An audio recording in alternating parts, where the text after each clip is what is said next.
So while everyone's working out there on some things for wrapping up the transmission, I'm going to come in here and tell you a few things about doing the adaptations for the transmission. What's going on, everybody? You're watching GTSam. I'm Sam, and we're here with everybody working on the transmission of the CVT for a Nissan Sentra.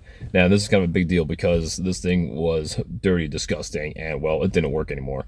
So they went ahead and did great work on replacing the fluid filters, 2 of them, and then they went ahead and did the whole actuating valve body. And as you can see from this picture, it was pretty bad, pretty nasty. He tried to do drain fill, new filter, and an additive. Just didn't happen. So they went to the extreme and did everything at once. So then I came in as the backup for, we go ahead, get the scan tool on here, reset everything for the transmission. Justin, you're doing great.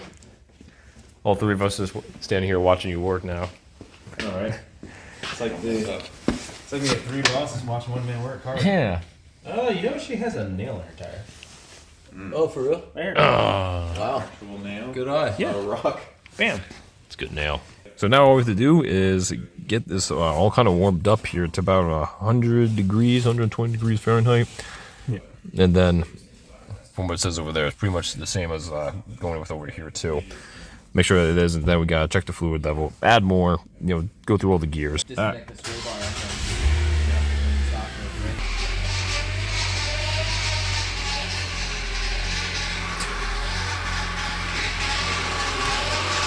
I'm gonna say that's the fluid circulating. Gotta put more in it. We may need to.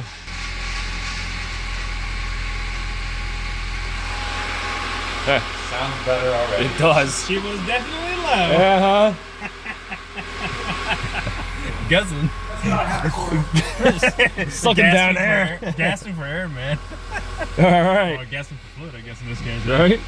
So after all that noise, so we're still good. We got the temperature going up here. We're gonna roll through the gears here 5 seconds each. So foot on brake, of course. Then let's go in the reverse here. 15 degrees, almost 15. So we're gonna go ahead, take the drain plug off. It has a little nozzle thing in there. Hey, Justin. You can go ahead and pull the drain plug now. Pull the drain plug? Yeah, and see if it drains out. So far, smoothing out. You know, the temp is up. Justin's going back under there. We're gonna go ahead and then take the drain plug out because it has a little nozzle in there for checking the fluids.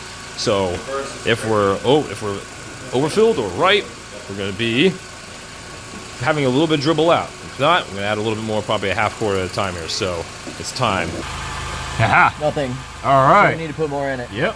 Nice. Our suspicions exactly. Do you want to stay here so you can catch the? Yep.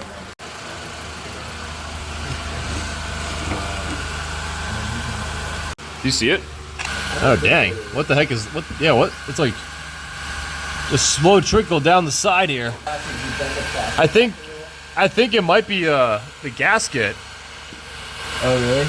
Oh yeah. It's like at a certain spot, it's starting and going down. Yeah. Housing? Yeah, that's the filter housing right there. Oh, folks. Well, we found it. It's like where the filter housing is. Still not draining. Here she blows. You got a filter housing right there, the 110. We'll take that out, pop this filter out, and see what happens to the gasket here. I feel like there's some foul play involved. There you go. Inside looks good. How's the outside? You pinch anything? See anything pinched? Yep, it's broken right there. See it? Oh, yep, Yeah, split. that'll do it. Well, get your gasket kit out. We caught it now, this matters. So let's go get a new one. Well, we're on a mission to find the O-rings, and so we came in here, we found the correct part number. This is what goes right on there, right from the diagram, shows that. So, talking to Nissan, see what we get, go grab it.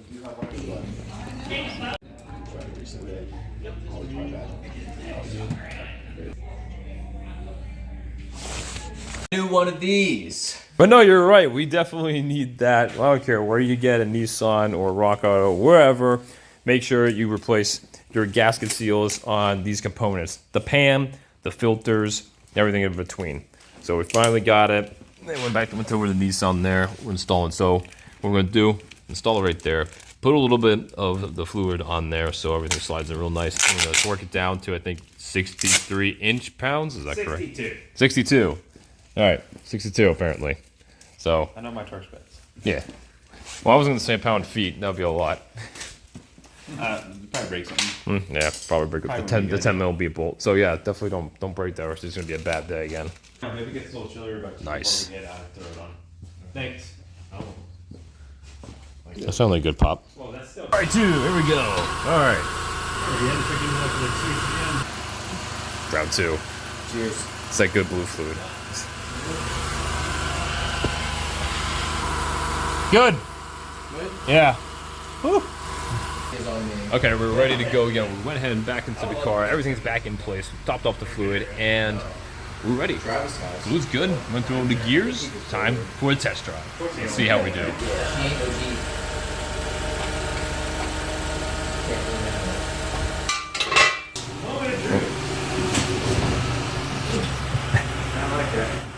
Little tough, huh?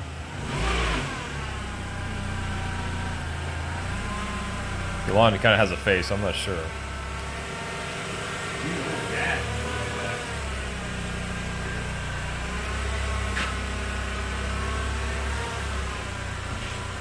Well, it's got this nice CVT little wine there. Knock it off, Sam. Oh, this better work. Like, Oh, it's a beautiful sunset. let's see, $800 or $900 into fluids and parts now. Oh, I'm sure. I feel like we'll know by the time we hit the end of the driveway. Yep. We're all going for a ride.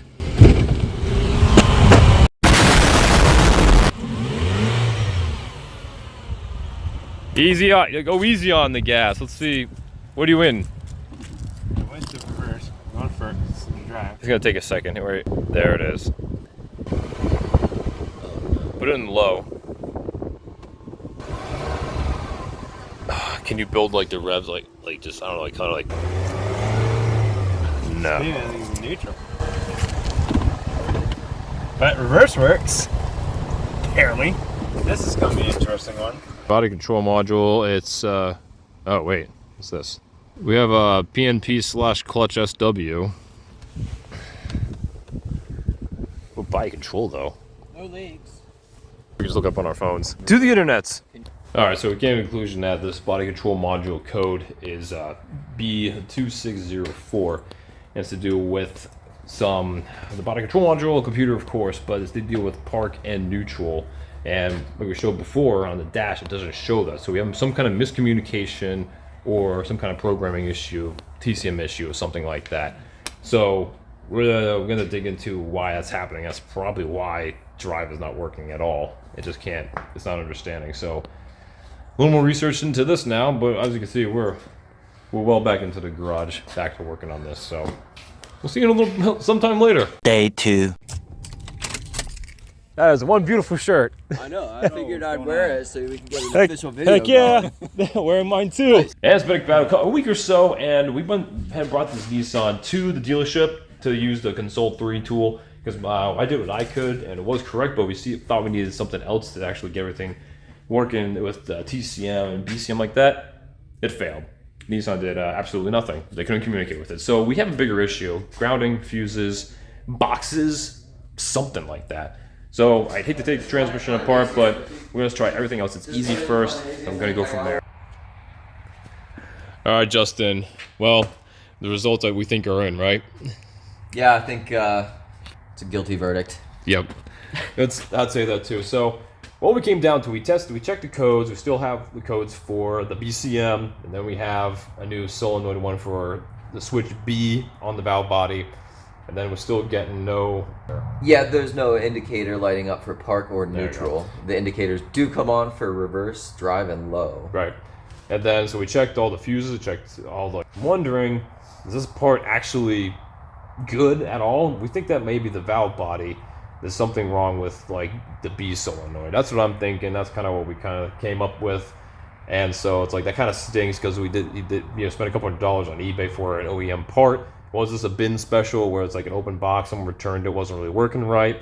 Or is it just some cheapo from Japan and like it's just somehow broken?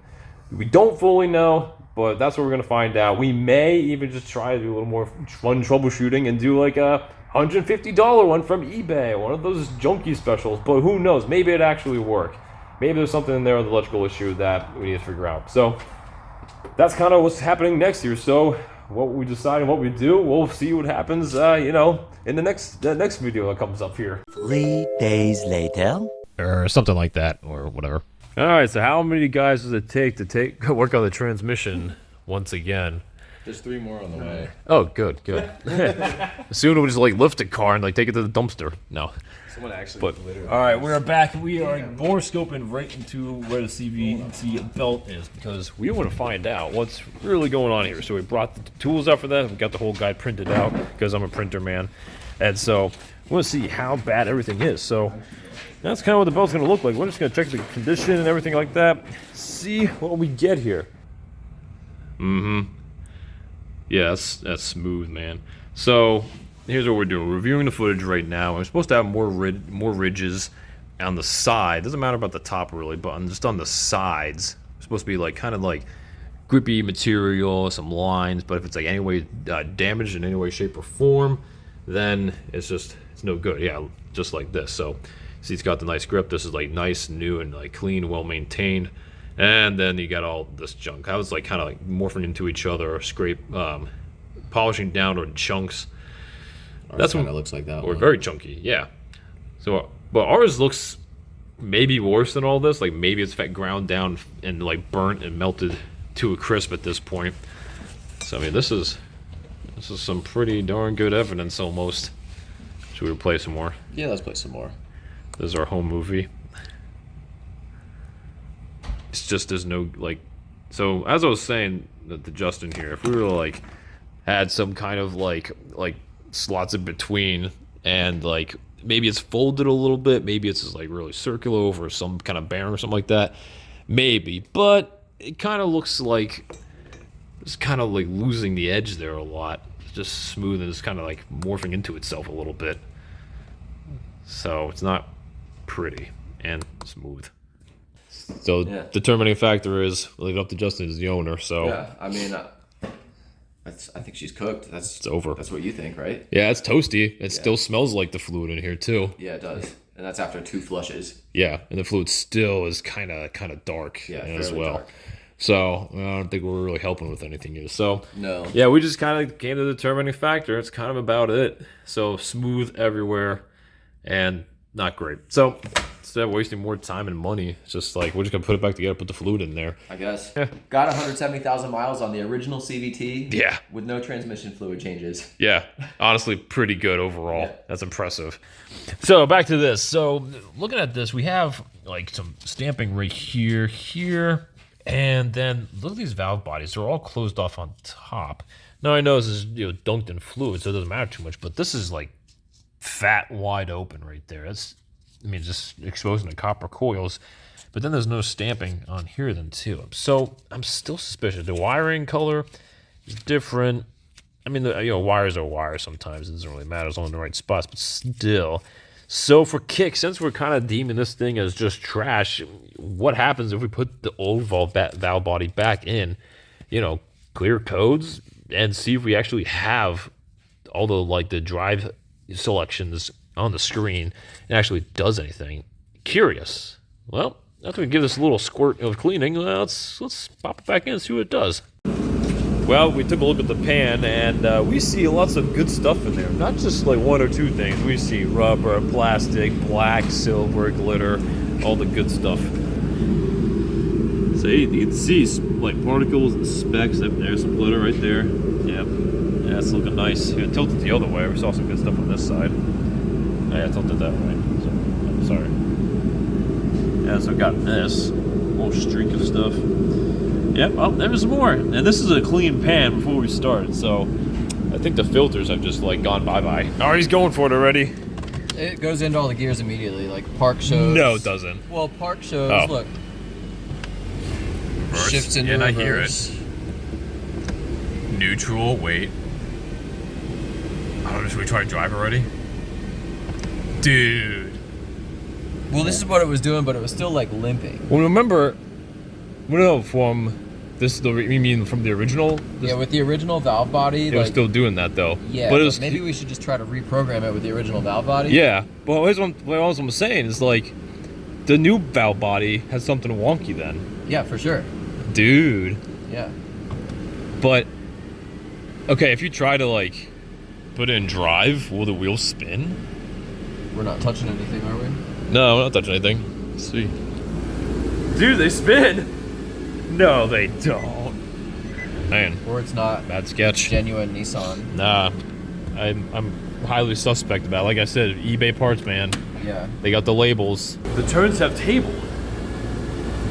I test drove it around our neighborhood after I did the initial flush, and like it seemed like it was a little bit better for the first couple minutes, but then after Right. like 4 or 5 minutes of going around the block, it just Got hot and stuff. Yeah. didn't want to cooperate. We got a tasty cake there.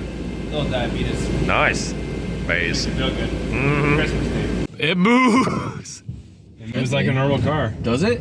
Are you for real? Yeah. Oh my gosh, No. dude. You gotta And I'm for sure gonna try to send that part back to eBay. I can't believe it's actually doing this right now. Me neither, man. I'm completely shocked. All right, is that yours? No, Now it's that was the initial symptom where it's slipping. You're right. Yeah, it's not holding the gear. Okay. So I don't think. The belt No, it's not body gonna- is trash. It's not. Yeah. Yeah, it's not gonna last. But The control modules seem to be working fine. Like, yeah. the valve body seems to be working fine. It's shifting other than It's trying to shift. slip. Yeah. All right, it's having all that If I'm at slippage. slow speed, it's steady. Yeah, if you try to accelerate too hard. Yeah. It does stuff, Because yeah. It's trying to go into a higher gear. Yeah. Here's the trip parking lot. We can turn around here, but that thing is. I can already feel. So, in conclusion, what do we have? Results are in. We got a bad part, bad valve body. It's definitely not OEM. It's some sketchy aftermarket Chinese ripoff off eBay. Like I said to you, everybody, always be very weary about going on eBay, getting OEM parts. Honda Acura, same thing with me. It's happened plenty of times in my videos you've seen in the past. But for this then too, we also saw the diagnostics of the belt, and from what we can see, shiny as all get out, really has no grip left, and it's just, I went down the road slipping up the wazoo. Lon was saying that. So I completely agree with that, and we felt and saw the results there too. But we got to go into drive, all the modules are working, and putting the old valve body back in, can confirm it was, faulty valve body, and then the CVT belt when it kaput. So good news, bad news, we can't really do anything else with it. It's time to just let it go and sell it. So what we're gonna do is probably do either check out pedal and or put on marketplace, slipping CVT, come get it, $1,000. So that's all we could do, and that's the only reasonable thing we can. So guys, that is it for today. Thank you so much for watching. If you enjoyed today's video, you should give it a thumbs up right there. Make sure you subscribe for more content down below. And also, leave a comment if you have any questions or comments about anything like this. Have you had an experience like this? I'm sure you have. Let's talk about it. I want to hear your stories on this type of transmissions for Nissans as well. This has been a crazy ride, but I'm really glad we got the final results for Justin here and his vehicle. And obviously, they're not keeping it. I think he's going to go Toyota now for him and his family. So with that, guys, thank you again so much for watching. Want any of the tools that we've worked on and most of the stuff here, go ahead, check out the links down below. Check out some merch down there too. And guys, thank you so much again for watching GTSam. I'm going to catch you next time.